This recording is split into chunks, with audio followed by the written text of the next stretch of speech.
ఇవాళ బ్రహ్మాండమైన పంటలు పండుతున్నాయి. పంటలు పంటే మా గొప్పతనం అని చెప్పుకుంటారు సిగ్గు లేకుండా. పంటలు ఎడకెళ్ళి పండుతున్నాయి.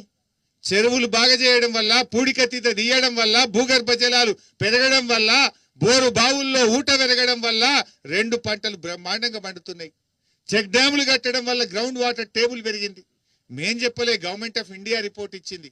తెలంగాణలో మిషన్ కాకతీయ వల్ల, చెక్ డ్యామ్ల వల్ల, ప్రాజెక్టులు కట్టడం వల్ల 6 మీటర్ల భూగర్భ జలాలు పెరిగినాయని చెప్పి గ్రౌండ్ వాటర్ టేబుల్ పెరిగిందని కేంద్ర ప్రభుత్వం రిపోర్ట్ ఇచ్చింది. ఇవాళ చెరువులు బాగా చేసింది కేసీఆర్. 1,00,000 కోట్లు ఖర్చు పెట్టి విద్యుత్ పంపిణీ వ్యవస్థను బలోపేతం చేసి మోటార్లు కాలకుండా 24 గంటల కరెంట్ ఇచ్చింది కేసీఆర్. 1,00,000 కోట్లు ఖర్చు పెట్టకపోతే ఇవాళ బాయికాడ అంత నాణ్యమైన కరెంట్ వచ్చునా, ఇంత పంట పండునా? ఇవాళ విద్యుత్ పంపిణీ వ్యవస్థను 1,00,000 కోట్లు ఖర్చు పెట్టి బలోపేతం చేసింది కేసీఆర్.